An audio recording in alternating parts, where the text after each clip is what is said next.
السلام علیکم ورحمۃ اللہ وبرکاتہ ان الحمد للہ وکفی والصلاة والسلام علی نبی المصطفى وبعد فإن اللہ سبحانہ وتعالی یقول فی کتابہ العزیز والفرقان الحمید فاعوذ باللہ السمیع العلیم من الشیطان الرجیم وما ينطق عن الهوى ان هو الا وحی یوحى صدق اللہ العظیم وعن النبی صلی اللہ تعالی علیہ وصحبہ وسلم انہ قال انی تارک فیکم کتاب اللہ هو حبل اللہ من اتبعہ کان علی الہدى ومن ترکہ کان علی الضلالہ او کما قال علیہ الصلاة والسلام ان اللہ وملائکتہ یصلون علی النبی یا ایہا الذین آمنوا صلوا علیہ وسلموا تسلیما اللہم صلی وسلم بارک علی سیدنا محمد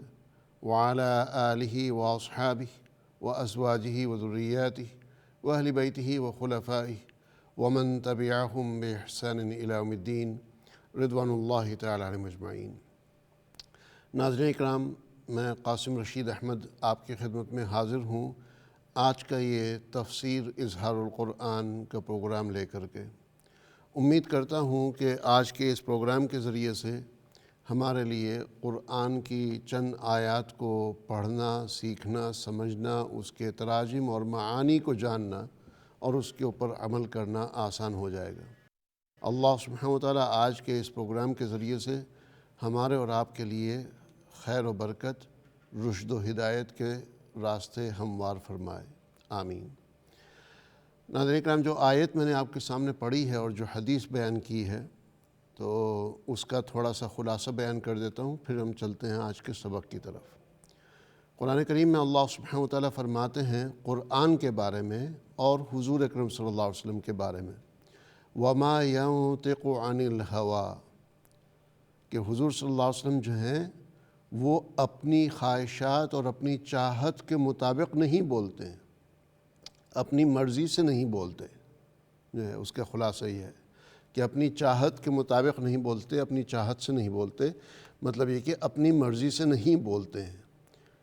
ان ہوا الا وحی یوحی، وحی یوحی، مگر ہے وہ کچھ نہیں سوائے وحی کے جو ان پر وحی کی گئی، یعنی جو رسول اکرم صلی اللہ علیہ وسلم آپ کے سامنے پڑھ کر کے بتاتے ہیں وہ ان کی خود کی طرف سے نہیں ہے، ان کی مرضی کے مطابق نہیں ہے، ان کے چاہت اور خواہشات کے مطابق نہیں ہے، بلکہ جو ہے ان کی چاہت، ان کی خواہشات اور ان کا سب کچھ اللہ سبحانہ و تعالی کی مرضی کے مطابق ہو گیا ہے، اور جو کچھ بھی وہ پڑھ کر آپ کو بتاتے ہیں وہ وحی ہے جو کہ رسول اکرم صلی اللہ علیہ وسلم پر بھیجی گئی۔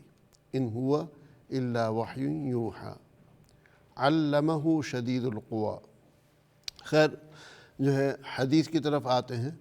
حدیث جو میں نے آپ کے سامنے پڑھ کے بتائی وہ میں اکثر یہ حدیث پڑھ کے بتاتا ہوں، اور بچپن سے جو ہے یہ حدیث زبان پر چڑھی ہوئی ہے، اور بہت سے پروگراموں کی ابتدا میں اسی حدیث سے کرتا ہوں۔ غالباً یہ کہہ لیجئے کہ اللہ سبحانہ و تعالیٰ نے اس حدیث کی طرف بچپن سے ہی ذہن ڈالا، اور اس میں غالباً والد صاحب کا جو کام تھا اور والد صاحب کا قرآن کی خدمت کا جو تعلق تھا اس کی برکت ہے۔ یہ وہ کیا ہے حدیث؟ حدیث ہے انی تارک فیکم کتاب اللہ۔ رسول اکرم صلی اللہ علیہ وسلم فرماتے ہیں کہ میں تمہارے درمیان میں اللہ کی کتاب چھوڑ کر جا رہا ہوں۔ انی، بے شک میں، تارکن، تارک چھوٹے تا کے ساتھ، طا کے ساتھ نہیں ہے، اور چھوٹا کاف، ترک کرنا اردو میں جیسے کہتے ہیں، ترک کرنا یعنی چھوڑ دینا۔ میں چھوڑ کر کے جا رہا ہوں فیکم، تمہارے درمیان میں، کتاب اللہ، اللہ کی کتاب کو۔ ہوا حبل اللہ، یہ کتاب یہ اللہ کی رسی ہے، اللہ کی ڈوری ہے۔ من اتبعہ کان علی الہدیٰ، جو اس کتاب کی ہدایت کہ اس کتاب کی پیروی کرے گا، جو اس کتاب کی پیروی کرے گا وہ ہدایت پر ہوگا۔ من اتبعہ، جو شخص اتباع کرے گا اس کتاب کی پیروی کرے گا، اس کتاب کو فالو کرے گا، اس کے اوپر عمل کرے گا، کانا ہوگا وہ شخص علی الہدی، ہدایت کے اوپر، ہدایت پر ہوگا۔ ومن ترکہ، اور جو شخص اس کتاب کو چھوڑ دے گا، قرآن کریم کو چھوڑ دے گا، کانا علی الضلالہ، وہ شخص گمراہی کے اوپر ہوگا۔ اللہ سبحانہ وتعالیٰ نے رسول اکرم صلی اللہ علیہ وسلم کی زبانی یہ مسلمانوں کا تھرمامیٹر بتا دیا کہ جو ہے مسلمانوں میں کون ہدایت پہ ہے اور کون انفیکٹڈ اینڈ افیکٹڈ ہے، کون سیدھے راستے پر ہے اور کون غلط راستے پر ہے۔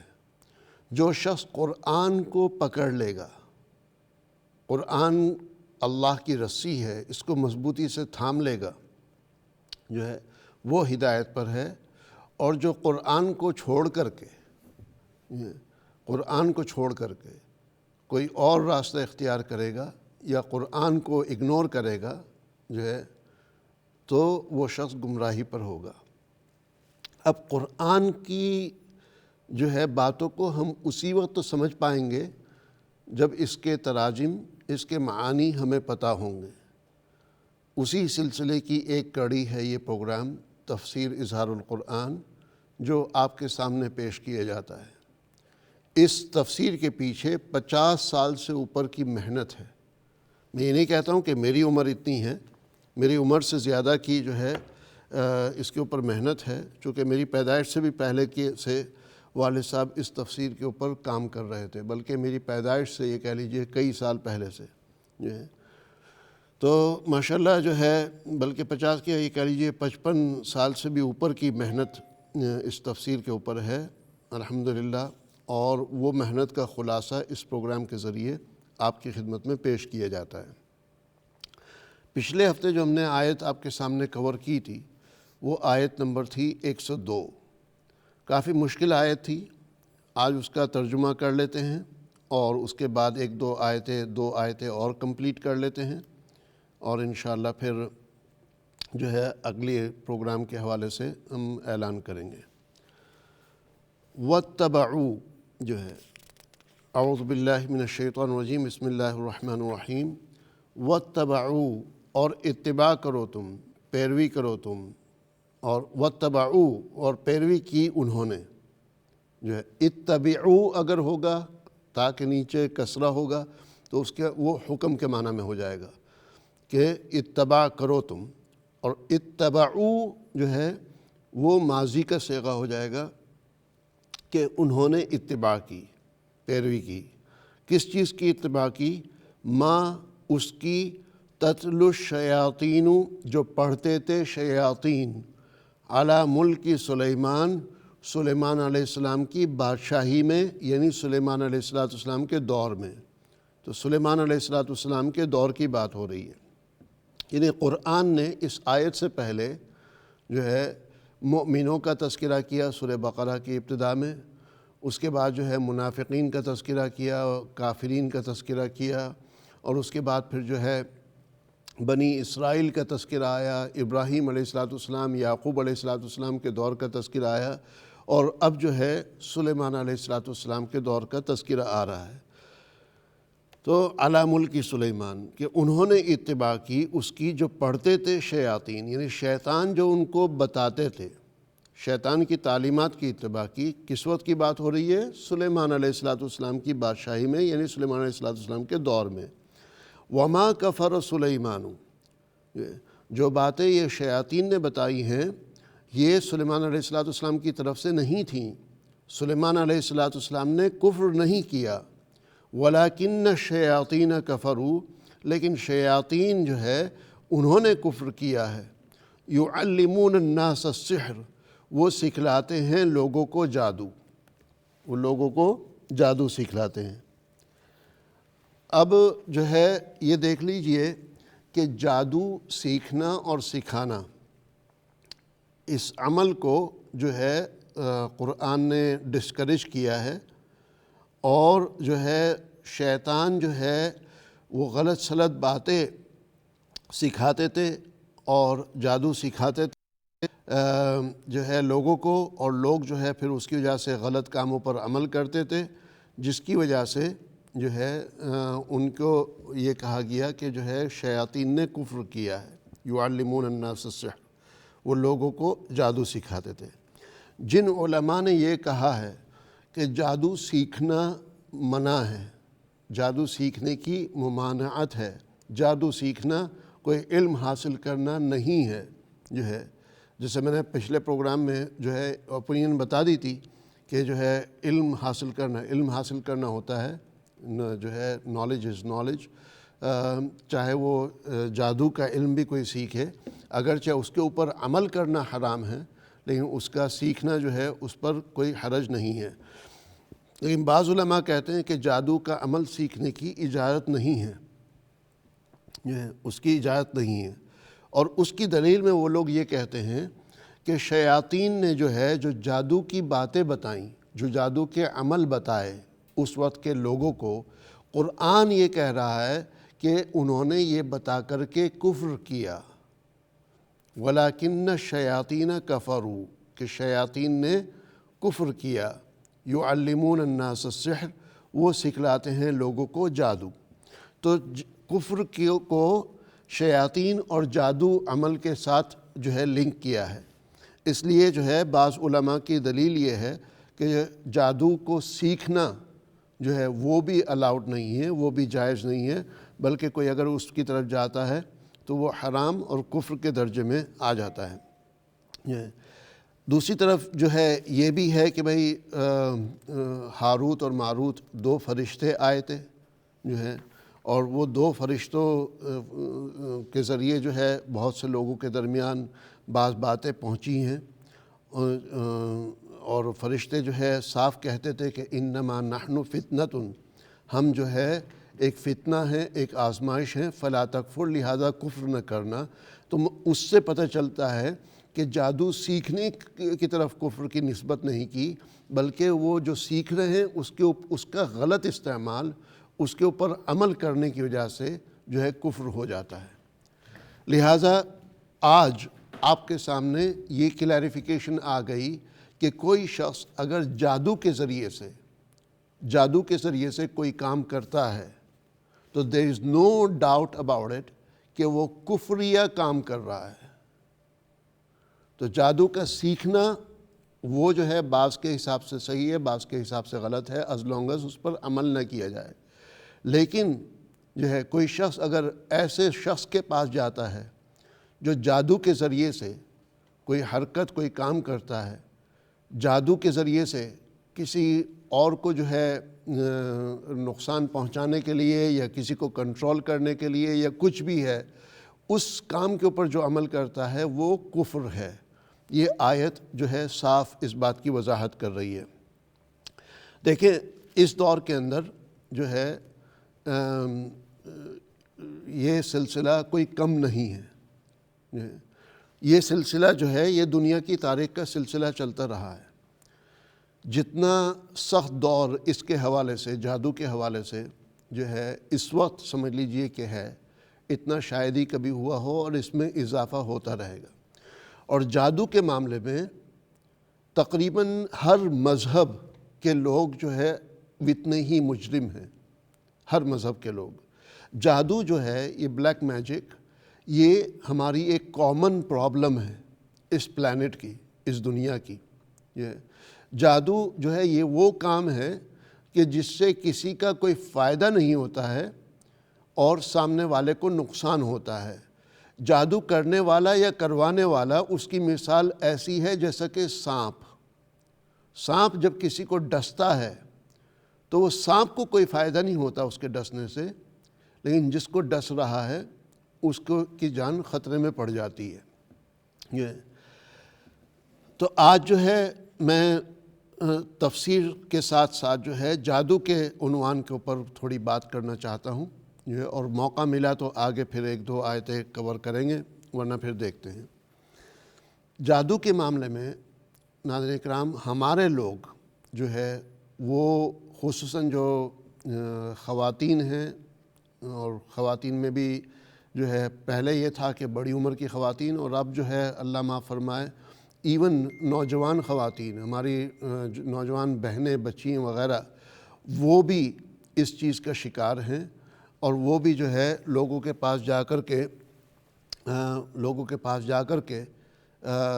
اپنا جادو کا عمل کرواتے ہیں۔ جیسے میں نے بتایا کہ اس چیز کا شکار جو ہے، اس چیز میں کا ارتکاب مختلف مذاہب والے کرتے ہیں۔ سب سے زیادہ جادو کا سلسلہ جو پایا جاتا ہے وہ یہودیوں میں پایا جاتا ہے، جوش کمیونٹی میں۔ یہ آپ شاید یقین نہ کریں، لیکن یہودی بہت زیادہ جادو کرتے ہیں، بہت زیادہ جادو کرتے ہیں۔ یہودیت کے اندر جادو کا سلسلہ بہت جو ہے زیادہ ہے، اس حد تک کہ ہے کہ ان کے آپس کی بات نہیں کر رہا ہوں، بلکہ دنیا کے مختلف لوگوں کے اوپر وہ جادو کراتے ہیں۔ یعنی جو ہے کئی ممالک کے اوپر جو ہے سربراہوں کے اوپر اور مذہبی رہنماؤں کے اوپر وہ جادو کرانے کی کوشش کرتے ہیں۔ تو یہودی لوگ جو ہے کافی زیادہ آگے ہیں۔ یہی بیماری عیسائیوں میں بھی ہے، جو ہے وہ بھی جہاں پر ہو سکے بلیک میجک کا سہارا لیتے ہیں، اور ان کے نزدیک یہ جادو کا کرنا اتنا برا نہیں ہے جتنا کہ قرآن ہمیں سکھاتا ہے اور جتنا برا ہمارے لیے ہے۔ اسی طریقے سے آپ ہندو مذہب کو دیکھیں تو اس میں بھی جادو کا عمل کافی زیادہ ہے، بعض جگہ تو جو ہے شاید مسلمانوں سے زیادہ ہو۔ اور پھر مسلمانوں میں دیکھیں تو ہم میں جو ہے ہندوستان کے جو مسلمان ہیں، انڈیا کے، وہاں کے مسلمانوں میں یہ اتنا زیادہ نہیں پایا جاتا، ہوگا تھوڑا بہت ہوگا لیکن اتنا نہیں۔ زیادہ جو پایا جاتا ہے یہ بنگلہ دیش اور پاکستان کے مسلمانوں میں جو ہے۔ میں یہ نہیں کہہ رہا ہوں کہ انڈیا میں بالکل نہیں ہے، لیکن انڈیا کے میں، ہندوستان میں یہ قدرے کم ہے بنسبت جو ہے بنگلہ دیش سب سے زیادہ اور پاکستان اس کے بعد۔ اس کے ساتھ نیپال میں بھی کافی زیادہ ہے، سری لنکا میں بھی کافی زیادہ ہے، جو ہے برما وغیرہ کے علاقوں میں بھی جو ہے تھوڑا بہت اس کا اثر ہے۔ تو یہ جادو کی پرابلم بین المذاہب سمجھ لیجئے ہے، اور اللہ سبحانہ و تعالیٰ نے ہمیں قرآن کریم عطا کیا ہے، قرآن کریم کے بارے میں اللہ سبحانہ و تعالیٰ فرماتے ہیں وَنُنَزِّلُ مِنَ الْقُرْآنِ مَا هُوَ شِفَاء، ہم نے قرآن میں نازل کیا ہے اس چیز کو جو کہ شفا ہے، جو کہ پریشانیوں کا حل ہے، بیماری کا حل ہے۔ کسی کو اگر کوئی بیماری سے ہٹ کے کوئی اور چیز ہو جاتی ہے، کوئی پریشانی ہو جاتی ہے، تو اس کی بھی تو شفا چاہیے نا۔ شفا کے معنی سلوشن، اس کا حل، اس بیماری، اس پریشانی کا توڑ جو ہے وہ قرآن کے اندر موجود ہے۔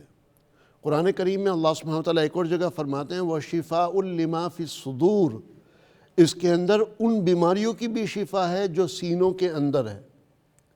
اور سینوں کے اندر جو بیماری ہے وہ دو قسم کی بیماری کہہ سکتے ہیں، یا تو سوچ اور ذہنیت کی بیماری، جسے آپ عقائد کی بیماری کا بھی کہہ سکتے ہیں، کسی کا عقیدہ غلط ہو، کسی کی سوچ غلط ہو، کسی کی ایمانیات غلط ہو، کسی کے روحانی مسائل کا معاملہ غلط ہو، اور جو ہے ویسے ہی ذہنی بیماری کہ کوئی مینٹلی افیکٹڈ ہو، سائیکولوجیکلی افیکٹڈ ہو، یہ ہو۔ تو ذہنی بیماری کا بھی علاج، چاہے وہ ذہنی بیماری جو ہے اس کا تعلق عقائد وغیرہ سے ہو، سوچ کی بیماری، یا یہ کہ جو ہے ذہنی جو بگاڑ ہے ذہنیت کا اور مینٹلی چیلنجنگ جو ہوتے ہیں، چاہے وہ ہو، یا یہ کہ جو سینوں کے اندر بیماری ہے، مثلا ہارٹ اٹیک وغیرہ، اور جو سینے کے اندر جو آرگنز ہیں، اس دور کے حالات کے مطابق آپ اس سے بہتر اور کیا سمجھیں گے کہ لنگز کی بیماری، جو اس وقت وائرس پھیلا ہوا ہے، جو لنگز کے اوپر افیکٹ کرتا ہے، بہت سو کو کڈنی، لیور کی جو ہے کڈنی کی پرابلم ہوتی ہے۔ تو یہ بیماری ہے جو انسان کے بدن کے اندر چھپی ہوئی ہیں، اس کا بھی حل قرآن کریم کے اندر ہو سکتا ہے۔ ما هو شفاء وَنُنَزِّلُ مِنَ الْقُرْآنِ مَا هُوَ شِفَاءٌ وَرَحْمَةٌ لِّلْمُؤْمِنِينَ اور وَشِفَاءٌ لِّمَا فِي الصُّدُورِ وَيَشْفِي صُدُورَ قَوْمٍ مُؤْمِنِينَ، یہ قرآن شفا دیتا ہے ان سینوں کو جو مؤمنین کے ہیں، مؤمنین کے لوگوں میں سے، مسلمانوں میں سے جو لوگوں کے سینے ہیں ان کو یہ شفا دیتا ہے۔ تو اب اللہ سبحانہ وتعالیٰ نے جب ہمیں ایسی دولت دی ہے اور اللہ سبحانہ وتعالیٰ نے ہمیں قدر کے احکامات سکھا دیے، تقدیر کے احکامات سکھا دیے کہ جو آپ کے مقدر میں ہے وہ ہو کر کے رہے گا، جس کا جو مقدر ہے وہ ہو کر کے رہے گا۔ جب جادو کرتے ہیں تو یہ جادو جو کرنا ہوتا ہے یہ گویا کہ اللہ سبحانہ وتعالیٰ کے سسٹم میں خلل اندازی پیدا کرنا ہوتا ہے۔ اللہ سبحانہ وتعالیٰ کے سسٹم میں خلل اندازی، کہ اللہ سبحانہ وتعالیٰ نے جو فیصلہ کر رکھا ہے کسی کے بارے میں اس کو جو ہے تبدیل کرنے کی یہ کوشش کرتے ہیں۔ لہٰذا آپ یہ یقین سے مان لیں آپ کہ جس شخص نے بھی جادو کا کام کیا ہے وہ سکون کی موت نہیں مرا، چاہے وہ مسلمان ہو یا غیر مسلم ہو، چاہے وہ جادو کرنے والا ہو، جادو کروانے والا ہو، یا صرف دونوں کو کنیکٹ کرانے والا ہو۔ اگر کسی کو جو ہے جادو کروانا ہے اور آپ جو ہے اس کی رہنمائی کر دیتے ہیں، صرف بتا دیتے ہیں کہ بھائی جو ہے یار فلاں شخص ہے جو اس میں اچھا کام کر لیتا ہے، اس کو تھوڑی سی بس یہ مشورہ دے دیتے ہیں، تو آپ بھی اتنے ہی بڑے مجرم ہیں جتنا کہ کرنے والا اور کروانے والا۔ کیوں؟ جیسا کہ جو ہے کہا جاتا ہے الدال علی الخیر کفاعلہ، نیکی کے کام کی طرف رہنمائی کرنے والا ایسا ہی ہے جیسا کہ اس کا کرنے والا، تو کیا پھر الدال علی الشر کفاعلہ کا مصداق نہیں ہوگا کہ کوئی برائی کی طرف اگر رہنمائی کرتا ہے تو وہ ایسا ہی ہے جیسا کہ خود برائی کرنے والا۔ تو لہٰذا یہ جو ہے جادو کا جو معاملہ ہے اس کی اہمیت کو آج آپ کھل کر کے سمجھ لیں، اس کی پروہیبیشن کو، اس کی ممانعت کو آج آپ کھل کر کے سمجھ لیں۔ آپ کی پریشانی کتنی ہی بڑی کیوں نہ ہو، آپ کی چاہت اور ضرورت کتنی ہی بڑی کیوں نہ ہو، پھر بھی آپ قرآن سے مدد لے لیں، ذکر و اذکار سے مدد لے لیں، درود شریف کے ذریعے سے مدد لے لیں، دعاؤں کے ذریعے سے مدد لے لیں۔ آپ کہیں گے کہ یہ اس نے کیا جملہ کہہ دیا کہ جادو کرنا جو ہے وہ اللہ کے سسٹم میں خلل ڈالنا ہے، ایسا کیسے ہو سکتا ہے؟ جو شخص جادو کرتا ہے وہ بھی تو اللہ کی مرضی سے کرتا ہوگا۔ کیا آپ نے یہ جملہ نہیں سنا کہ دعا بدل دیتی ہے تقدیروں کو؟ یہ جملہ سنا ہے کہ نہیں کہ دعا تقدیر کو بدل دیتی ہے؟ کیا ایسے کام آپ نے نہیں سنے کہ جو آپ کی تقدیر کو بدل دیتے ہیں؟ کیا ماں باپ کی خدمت کرنے کی وجہ سے آپ کی تقدیر اور بہتر نہیں ہو سکتی؟ کیا بعض کام ایسے نہیں ہیں کہ جس کے کرنے سے آپ کی تقدیر میں بہتری یا نقص آ سکتا ہے؟ یقیناً ہے، ورنہ تو یہ دعویٰ غلط ہوگا کہ دعا تقدیر کو بدل دیتی ہے۔ تقدیر وہ ہے جو اللہ نے آپ کے لیے لکھ دیا کہ آپ کے لیے یہ ہے۔ اب اگر آپ اچھے کام کریں گے، آپ جو ہے دعا کریں گے، تو وہ دعا سے جو ہے وہ تقدیر میں اور بہتری آ جائے گی، وہ اور اضافہ ہو جائے گا۔ لہٰذا جو ہے دعا سے آپ جو ہے کام لیں بنسبت اس کے کہ جادو کے ذریعے سے کام لینا۔ جادو سے جو شخص کام لیتا ہے بظاہر وقتی طور پر اس کو جو ہے خوشی محسوس ہوتی ہے، بظاہر اس کو ایسا لگتا ہے کہ سامنے والے کو اس نے نقصان پہنچا دیا جو ہے، لیکن جس وقت جادو کا اثر الٹا ہوتا ہے نا، تو پھر جو ہے کرنے والے کی اور کروانے والے کی زندگی تباہ ہو جاتی ہے۔ کرنے والے کی اور کروانے والے کی زندگی ایسی تباہ ہوتی ہے کہ وہ اس قابل بھی نہیں رہ پاتے کہ یہ لوگوں کو بتا سکیں کہ یار میں نے جادو کروایا تھا، یہ جادو کیا تھا، اس لیے جو ہے میری یہ حالت ہوئی ہے۔ وہ اس قابل بھی نہیں رہتے ہیں۔ اور ایسی بے شمار مثالیں ہیں، بے شمار مثالیں ہیں۔ لہذا جادو کا جو ہے ہرگز جو ہے اس کو ذہن میں نہ لائیں، ہرگز اس کی طرف نہ جائیں۔ قرآن کی اس آیت کے مطابق جادو پر عمل کرنا، چاہے آپ جو ہے وَلَٰكِنَّ الشَّيَاطِينَ كَفَرُوا کو لیں، یا یہ کہ جو ہے حَتَّىٰ يَقُولَا إِنَّمَا نَحْنُ فِتْنَةٌ فَلَا تَكْفُرْ، اس کو لیں۔ دونوں میں سے کسی بھی اس کو لیں، کسی بھی پہلو کو، دونوں حساب سے جو ہے جادو پر عمل کرنا کفر ہے۔ جو شخص جادو پر عمل کرتا ہے جو ہے وہ شخص اب دائرہ اسلام سے خارج ہے، دائرہ اسلام سے خارج ہے۔ اگر آپ کو پتہ چلتا ہے کہ آپ کی فیملی میں کوئی جادو کرتا ہے تو آپ کی رسپانسبلٹی بنتی ہے کہ جو ہے آپ جو ہے ان کو صحیح راستے پر لے کر کے آئیں، اور اگر جو ہے وہ صحیح راستہ اختیار نہیں کرتے ہیں تو ان سے پھر لا تعلقی اختیار کریں، ان سے لا تعلقی اختیار کریں، ان سے قطع تعلق کریں، ان سے تعلق چھوڑیں۔ اس لیے کہ جو ہے اگر کوئی شخص جادو کرتا ہے اور آپ جو ہے اس کو صحیح کرنے کی کوشش کرتے ہیں اور وہ صحیح نہیں ہوتا ہے، اور اس کے بعد پھر آپ اس کے ساتھ نارمل رہتے ہیں، تو اس کا مطلب آپ اس کے جو ہے کفر کو، کفریہ ایکٹ کو قبول کر رہے ہیں، جو ہے بنسبت اس کے کہ جو ہے بجائے اس کے کہ آپ اس کے کفر سے اپنی برات ظاہر کریں۔ تو بہرحال ناظرین اکرام، جو ہے جادو کے حوالے سے انشاءاللہ اور باتیں بھی کرنی ہیں، اللہ سبحانہ وتعالیٰ جزائے خیر عطا فرمائے۔ اور اس معاملے میں میں چاہوں گا کہ ابھی ہم بریک کی طرف جا رہے ہیں، بریک کے بعد آپ کی کچھ کالیں لیں۔ آج ترتیب تھوڑی چینج کر رہا ہوں میں پروگرام کی۔ جادو کے حوالے سے اگر آپ نے کوئی بات کرنی ہے، کوئی آپ نے جو ہے اس پہ کوئی سوال ہے، کوئی ایکسپیرینس شیئر کرنا ہے، تو آپ کالیں کریں، انشاءاللہ آپ کی جو ہے جادو کے متعلق باتوں کو ہم لیں گے، as a sharing knowledge with everyone else انشاءاللہ۔ اللہ سبحانہ وتعالیٰ جزائے خیر عطا فرمائے۔ اللہ سبحانہ وتعالیٰ ہم سب کی جادو اور پریشانی اور آفتوں سے حفاظت فرمائے۔ کیا جادو سے بچنا ممکن ہے؟ کیا جو جادو کرتے ہیں ان سے جو ہے اپنے آپ کو روکنا ممکن ہے؟ یقیناً ممکن ہے۔ انشاءاللہ بریک کے بعد اس پر بات کرتے ہیں۔ السلام علیکم ورحمۃ اللہ۔